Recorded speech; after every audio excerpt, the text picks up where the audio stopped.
ગ્રહોના રાજા સૂર્ય 17 ઓગસ્ટથી આવશે પોતાની જ રાશિ સિંહ રાશિમાં।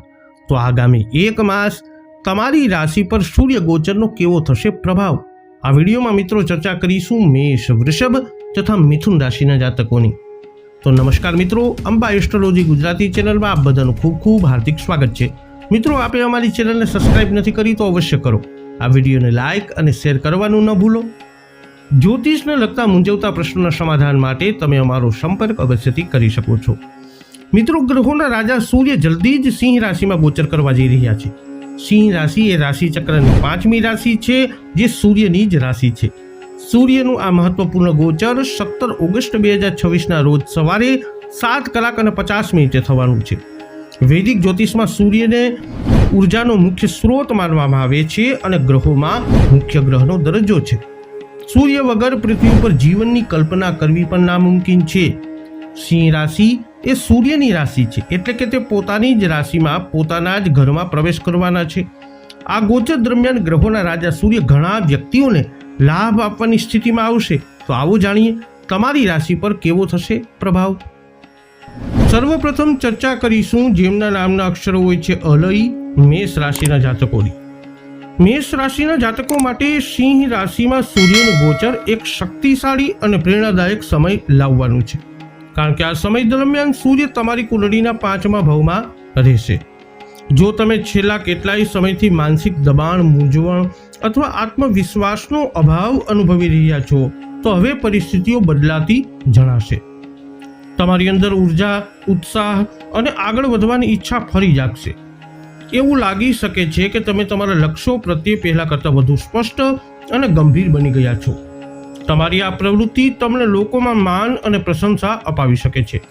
આ ગોચર મેષ રાશિના લોકો માટે શિક્ષણ ક્ષેત્રે પણ ખૂબ જ શુભ માનવામાં આવી શકે છે।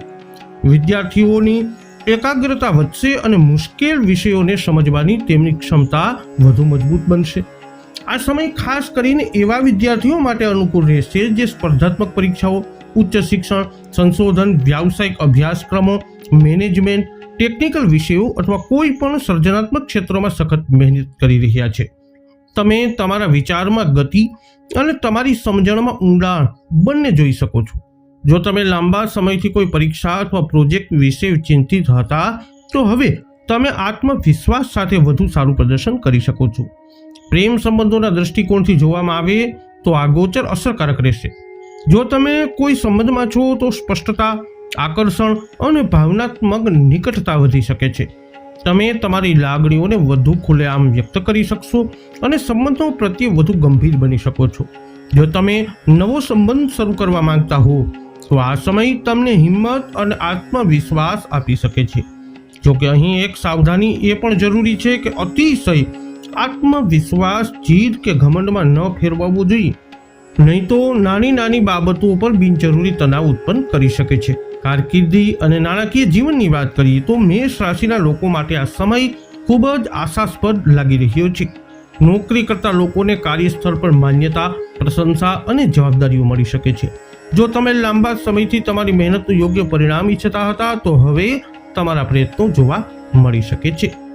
હવે વાત કરીશું જેમના નામના અક્ષરો હોય છે બ, એટલે કે વૃષભ રાશિના લોકોની। વૃષભ રાશિના જાતકો માટે સિંહ રાશિમાં સૂર્યનું ગોચર તમારા 4થા ભાવમાં થશે। આ સમયગાળા દરમિયાન તમારા જીવનને વધુ વ્યવસ્થિત, સલામત અને આદરણીય બનાવવાની તમારી ઈચ્છા વધશે। તમે ફક્ત સફળતા અથવા આવક પર ધ્યાન કેન્દ્રિત કરશો નહીં, પરંતુ તમારા ઘર, તમારા મન અને તમારા અંગત જીવનને કેટલું સંતુલન છે તે વિશે પણ વિચારશો। આ વિચાર તમને વધુ પરિપક્વ અને વ્યવહારુ બનાવી શકે છે। જો તમે થોડા સમય માટે પરિવાર, ઘર અથવા મિલકત સંબંધિત કોઈ પણ નિર્ણય વિશે મૂંઝવણમાં હતા, તો હવે તમને ધીમે ધીમે સ્પષ્ટતા મળી શકે છે। આ ગોચરનું મુખ્ય કેન્દ્ર પારિવારિક જીવન પર રહેશે। ઘરના વાતાવરણમાં કેટલાક મહત્વપૂર્ણ ચર્ચાઓ થઈ શકે છે અને પરિવાર સાથે વધુ સમય વિતાવવાની ઈચ્છા પણ વધી શકે છે। આ સમયે તમારા જીવનમાં તમારી માતાનો પ્રભાવ વધુ પ્રબળ બનતો જણાશે। શક્ય છે કે તેઓ તમારા નિર્ણયો વિશે વધુ સ્પષ્ટ રીતે પોતાના મંતવ્યો વ્યક્ત કરે। ક્યારેક આ પરિસ્થિતિ તમને થોડા માનસિક દબાણ પણ આપી શકે છે, પરંતુ જો તમે આદર અને ધીરજ સાથે વાતચીત જાળવી રાખશો તો સંબંધોમાં સંતુલન રહેશે. માતાના સ્વાસ્થ્ય પર પણ થોડું ધ્યાન આપવું આ સમયમાં જરૂરી રહેશે. ખાસ કરીને જો તેમને પહેલેથી જ પાચન, ગેસ, બ્લડ પ્રેશર અથવા શરીરની ગરમી સંબંધિત સમસ્યાઓ હોય તો. આ ગોચર મિલકત અને વાહનો સંબંધિત બાબતોમાં સકારાત્મક સંકેતો તમારા માટે આપે છે. જો તમે ઘર, જમીન, પ્લોટ, ફ્લેટ, ખેતીની જમીન અથવા કોઈ પણ રિયલ એસ્ટેટમાં રોકાણ કરવાનું વિચારી રહ્યા છો તો આ સમય અનુકૂળ સાબિત થઈ શકે છે. યોગ્ય સલાહ અને સારી રીતે વિચારીને લીધેલા નિર્ણયો ભવિષ્યમાં ફાયદાકારક સાબિત થઈ શકે છે. વાહન ખરીદવા અથવા ઘરની સજાવટ, સુધારણા અને સુવિધાઓ પર ધ્યાન કેન્દ્રિત કરવાની સારી તકો મળી શકે છે. આ ગોચર કારકિર્દીના સ્તરે પણ સ્થિરતા પ્રદાન કરી શકે છે. નોકરી કરતા લોકોને તેમના કામ માટે પ્રશંસા, સંગઠન તરફથી સન્માન અથવા કોઈ પ્રકારનો લાભ મળી શકે છે. ખાસ કરી અને જે લોકો રિયલ એસ્ટેટ, શિક્ષણ, કૃષિ, વાહનો, આંતરિક ઘરગથ્થુ ઉત્પાદનો, સંસ્થાકીય કાર્ય, વહીવટ અથવા ઘર સંબંધિત સેવા ક્ષેત્રોમાં કામ કરી રહ્યા છે તેમને સારો સહયોગ મળી શકે છે. આ સમય પ્રેમ સંબંધોમાં ભાવનાત્મક ઊંડાણ લાવી શકે છે અને જો તમે કોઈ સંબંધમાં છો તો તમે તેને ફક્ત આકર્ષણના સ્તરથી જ નહીં પરંતુ સ્થિરતા અને ભવિષ્યના દૃષ્ટિકોણથી પણ જોઈ શકો છો. હવે વાત કરીએ જેમના નામના અક્ષરો હોય છે ક, છ, ગ, મિથુન રાશિની. મિથુન રાશિના લોકો માટે સિંહ રાશિમાં સૂર્યનું ગોચર ત્રીજા ભાવમાં થશે. આ સમય દરમિયાન તમારી હિંમત, સ્પષ્ટતા અને આગળ વધવાની ઈચ્છા વધશે.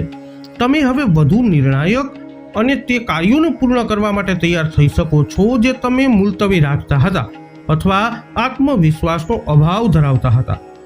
હવે મારે તે કરવું જ પડશે એવી માનસિકતા તમારામાં મજબૂત બનશે. આ જ ઉર્જા તમને ઘણા એવા કાર્યોમાં સફળતા અપાવી શકે છે જે તમે લાંબા સમયથી આયોજનના તબક્કે જ રાખતા હતા. વાતચીત અને અભિવ્યક્તિ આ ગોચરના સૌથી મજબૂત પાસા હશે. મિથુન રાશિ સ્વાભાવિક રીતે બુદ્ધિ, વાતચીત અને પ્રસ્તુતિ સાથે સંકળાયેલી છે અને જ્યારે સૂર્ય ત્રીજા ભાવમાં સ્થિત હોય છે ત્યારે વ્યક્તિની બોલવાની, રજૂ કરવાની અને વિચારો વ્યક્ત કરવાની ક્ષમતામાં સુધારો થાય છે. આ સમય દરમિયાન તમે તમારી વાત વધુ અસરકારક રીતે રજૂ કરી શકશો. લોકો તમારા શબ્દો, વિચારો અને આત્મવિશ્વાસને ગંભીરતાથી સાંભળશે. આ ગુણ તમારા માટે સામાજિક અને વ્યાવસાયિક બંને સ્તરે ફાયદાકારક સાબિત થઈ શકે છે. લેખન, પત્રકારત્વ, મીડિયા, માર્કેટિંગ, સામગ્રી નિર્માણ, સોશિયલ મીડિયા સંપાદન, જનસંપર્ક, તાલીમ, શિક્ષણ, રમતગમત, જાહેરાત, વેચાણ અને સંદેશા વ્યવહાર સાથે સંકળાયેલા લોકો માટે આ સમય ખૂબ જ ઉપયોગી રહેશે.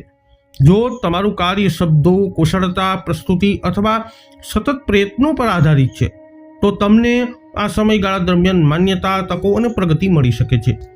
તમારી કાર્યક્ષમતા વધશે અને તમે વધુ આત્મવિશ્વાસ અને ગુણવત્તા સાથે તમારું કાર્ય પૂર્ણ કરી શકશો.